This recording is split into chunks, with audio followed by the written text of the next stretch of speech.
Hi, my friend. It's Pat Sloan here. It is the Quilted Witch Day, and we have a few other things first. I've got notebooks in for the 10th anniversary. This is a great notebook if you just want to keep track of your projects for the year, the projects you're doing with Quilt Along with Pat Sloan.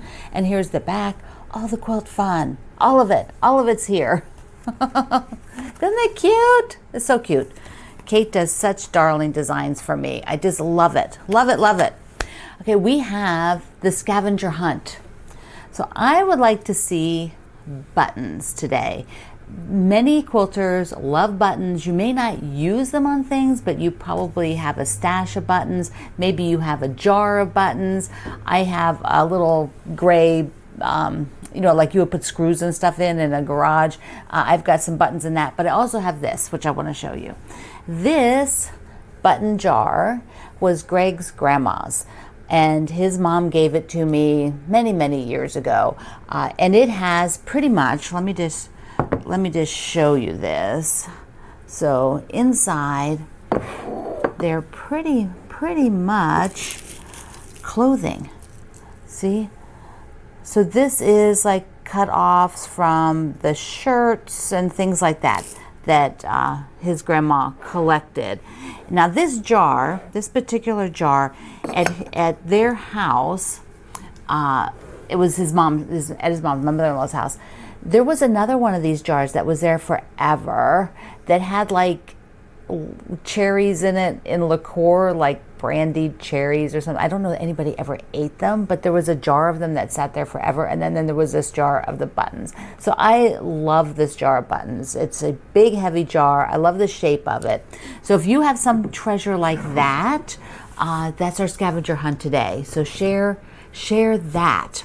And speaking of scavenger hunt, I got in the mail from Lori and Cindy, who are mother and daughter.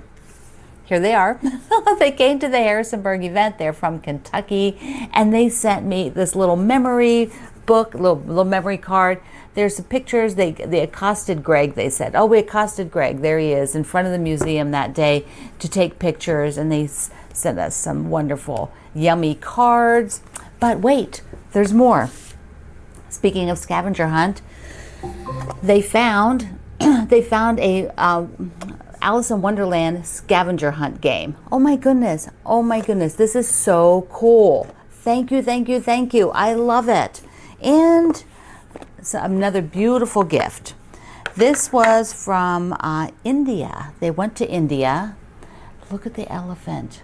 Isn't she beautiful? I'm going to say it's a she. Isn't she beautiful? And they sent this gorgeous scarf. Look at this. Look how gorgeous it is. Like light as air. It is feather light. Oh my goodness, so beautiful.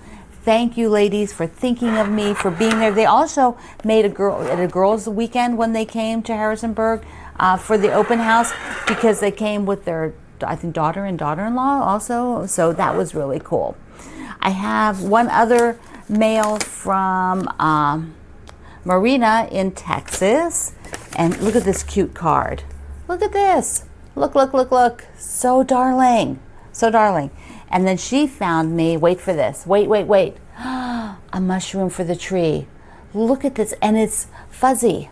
It's fuzzy mushroom. That is so unique. Thank you. Yes, it will go right on the tree. Mwah.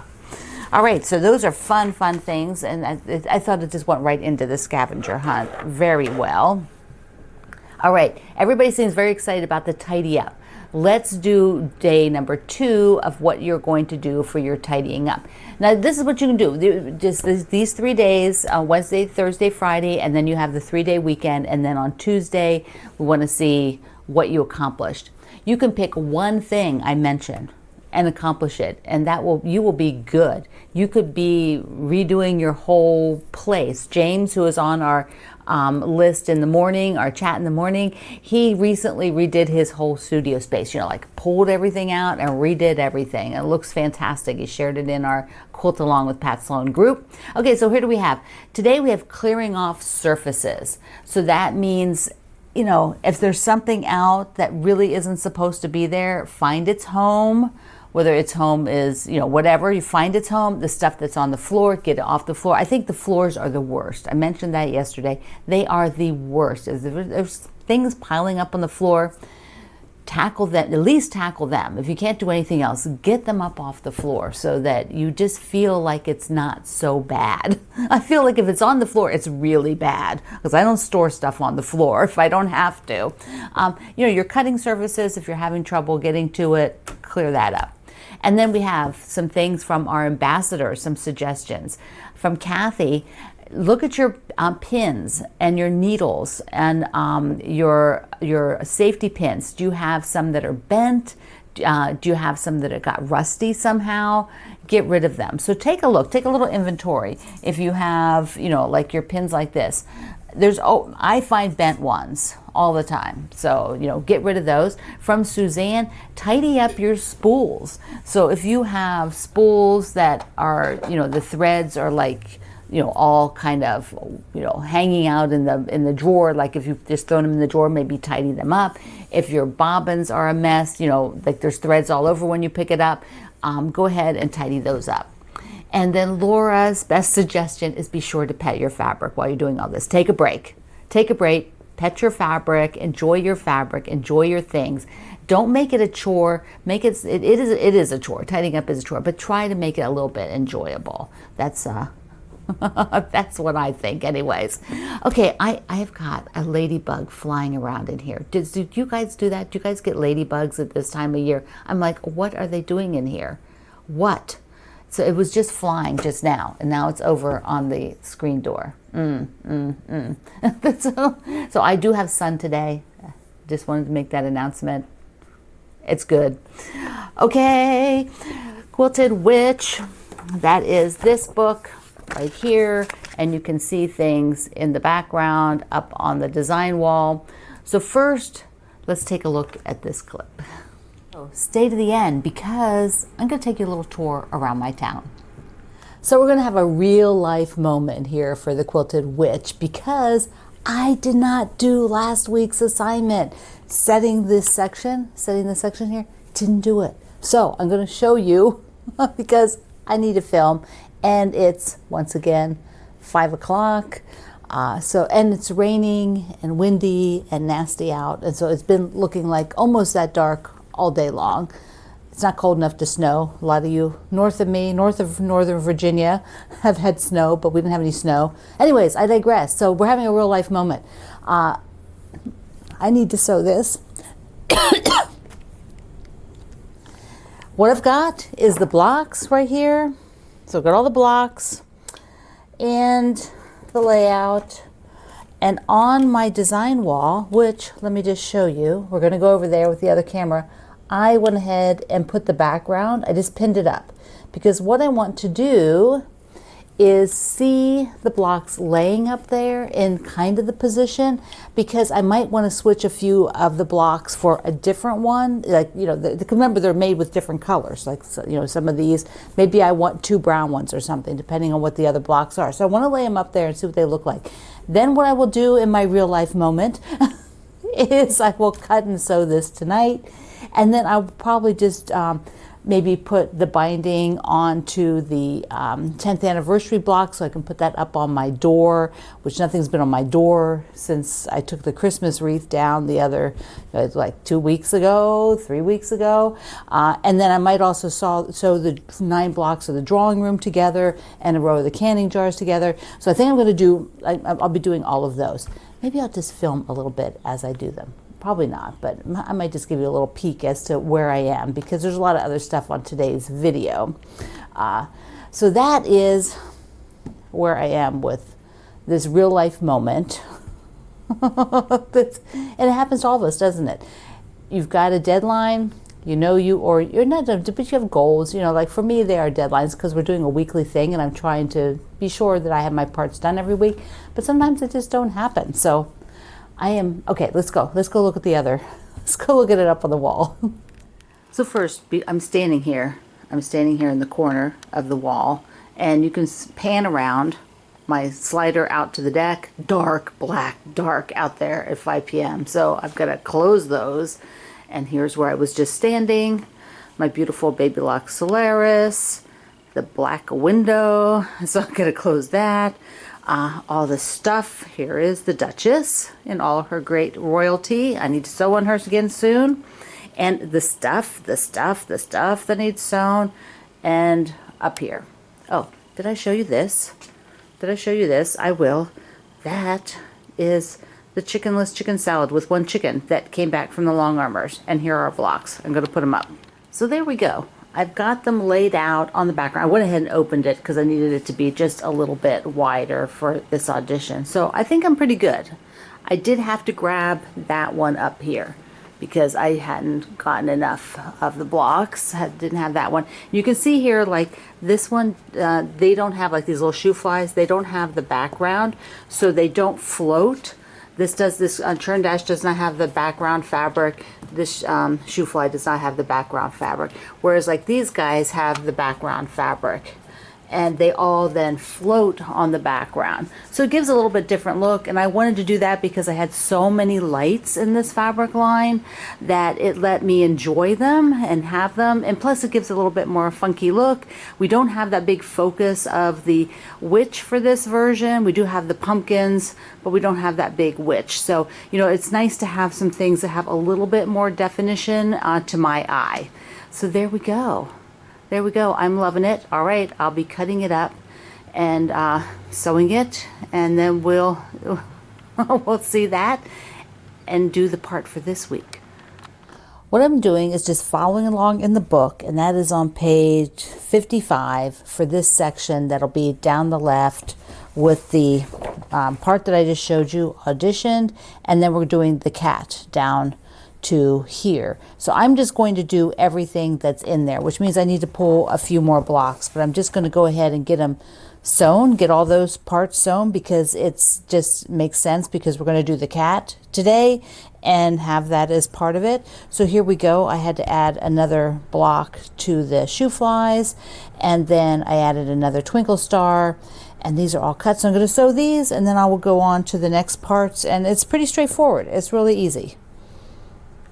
So I have everything up there ready to sew, but I'm also pulling in the cat block for this week and the blocks that go under it, because those are made, and the setting for that. So we're actually going to get this whole section here all the way down, but for mine, we're not doing the broom. And I'm sort of just going in the order of what makes sense to me to sort of be able to assemble some of it. And let's take a look at the cat. But wait, before we take a look at the cat, I want to remind you let's take a look at the fabric. I want to remind you to just cut what you need. You can see on this end, see here, look, I have got, you know, some kind of wonky shapes going, but what I was doing was just cutting out the sections as I need it, because one of the things is that if you're making my version, you don't want to cut everything because it won't be what you need. We want to cut as we go when we get to all of the section here. So I am pretty much just cutting as I go. One thing that I did find is that there's probably enough 1.5 and 2.5 inch strips that I went ahead and cut just one length of fabric. And what I did, let's take a look here. What I did is this is sort of where I was cutting like little units as I went, but I flipped it to the other end of the fabric for a nice clean edge and did a 1.5 inch strip and a 2.5 inch strip, but just one. And then I subcut that, put it in position on my design wall, and then I have like hanging over here, there is the second 2.5 inch strip I think I cut, whatever, and what I haven't cut from it yet. But I'm subcutting just as I need it, not cutting a bunch of it. You will waste fabric. You will absolutely waste fabric working like that. If you just cut what you need as you're working through this, it is just so much better, particularly if you're doing my version, which is the witchless version, the Quilted Witch's Garden. So you know, I don't have a layout that tells you what to cut like in the front. It's just as you go. So let's take a look at the cat. The cat is amazing. This is the whole reason I wanted to do this quilt, is for the cat. Look at this. Look how gorgeous she is. She's longer than my design board, what size is this? This is an 18-inch design board, so she's longer than the design board. I ended up with using my drawing room paisley in here. Doesn't that look fabulous? And look at her beautiful little turquoise nose from the turquoise in the project. Little paisley ears. So sweet. Now this wouldn't this be a cute door hanging? You could do just the cat, or a little mini quilt for your wall. You could do a lap quilt with all cats, like, 9 cats. That would be so cute. Somebody do that. Quick. Do it quick so we can see it. So here she is. And I'm going to go put this on the wall and show you all I have laid out. I still have a couple pieces to cut of this. So I think what I'm going to do is cut those.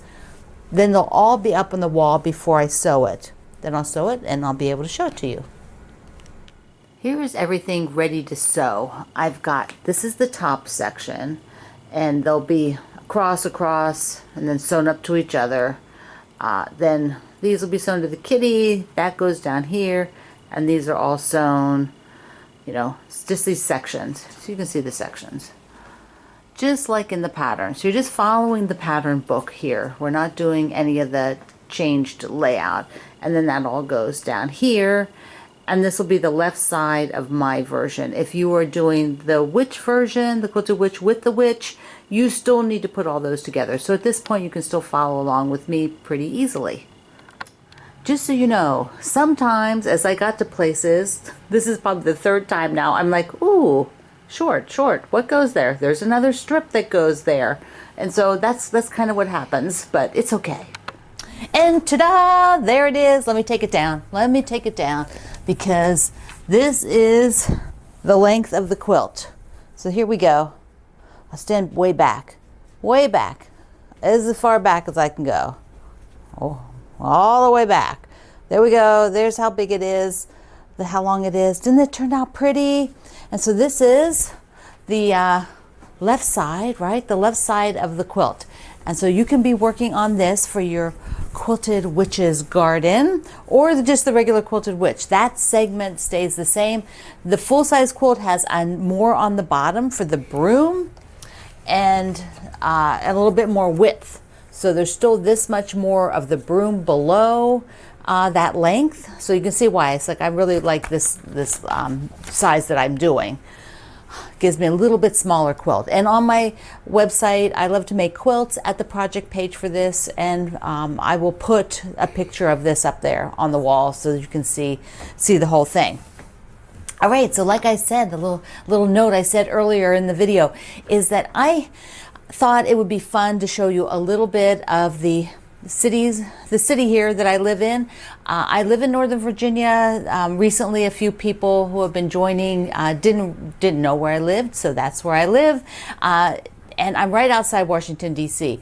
It is an urban area, and so I live in a neighborhood with houses and yards and all that, just like lots and lots of you do. But right up the street from me are skyscrapers and businesses and condo units that are, 17, 20 stories tall. And so I'm going to take you just a little tour around. Let's go. So here is the downtown. It's called Reston Town Center, and it is high rises of businesses and homes, condos and stores. And right near it is also a metro stop. So there's the inside of the metro stop, and then looking out the windows over to the town center. And Greg and I were there. We just wanted to walk around and see what was new, what might have opened. And here is a really cool sculpture between some of the buildings. He took a wide angle shot from below, so I look tall and slender. Really nice. We went to lunch, so I thought you might like to see. We went to lunch at Jackson's and had to stop and get some C's candy. Now that was down at a different plaza, but yeah, they had a pop-up shop of C's candy because they don't have a normal permanent shop here in my area. which I think is rude. I think they really need to have one. Then we also went to the Chinese Lantern Festival, which was super amazing. It is in another area, which is another downtown, big town area called Tyson's Corner with huge high rises. I love sign. These love signs are all over Virginia. They are a state motto. Virginia is for lovers, and so there's tons of these around, and I love that this one was decorated for the holidays. Inside this particular mall, there's a lot of murals down some of the spaces. There is a this brand new Lego challenge thing. I don't know, we didn't go in, but it's pretty new. Looks like pretty fun. And then this view down into the mall is a Korean food court. In the food court, it's a Korean food, and it comes out on these little conveyor belts, and I really want to try that someday. It just looks like so much fun. Then we went over to the Chinese Lantern Festival, which had all of these magical, lanterns lit up. And this is in a parking lot, so it was kind of, different, a bit different being in a parking lot. But they sparkled at night, and they were so beautiful. And I'll just show you 2 shots here where you can see how, here with all the jellyfish, you can see the high rise. So we are in this open air parking lot, which probably won't be there for long but they do hold events. They hold a lot of events there. And we also, was one more shot. Here you can see the the alligator, and right behind it is the metro station down there and the high rises. And then I'm going to finish with my favorite little flower nymph, I guess she is. Isn't she precious? Look at her. We had such a great time down there. I think these Chinese soldiers were absolutely our favorite. I hope you enjoyed that. I love taking photos, and I just have not been sharing them as much lately, the photos that I've been taking. I haven't found a good place to share them. I was trying my personal page at Facebook, but the problem is on the personal page, I was getting a lot of people commenting that were not quilters. They were friends of quilters, and because of the way Facebook works, my posts would show up in their feed, and they would make comments, and they were clueless. Like one person asked me if I had moose in my area. I'm like, if you follow my personal page, you know where I live. I mean, if you're following me personally, not my quilt group, but my personal page, you will know where I live and what I do because you're like a friend. And it's just got a little too strange. So I'm thinking of trying here at the YouTube channel on the community tab, sharing more pictures like I just showed you as they're happening. If I go and do something, I go to the garden center. And so if you start enjoying that, you can come to the community tab here at YouTube and check it out. And so that will be, I'm going to experiment with that in January here. if I go anywhere in January, but it's a little bit. I did do one so far. So check it out. So thank you so much. Thank you for being here. I love you. Mwah. Thank you for being here in the Sloan Zone. I will see you online.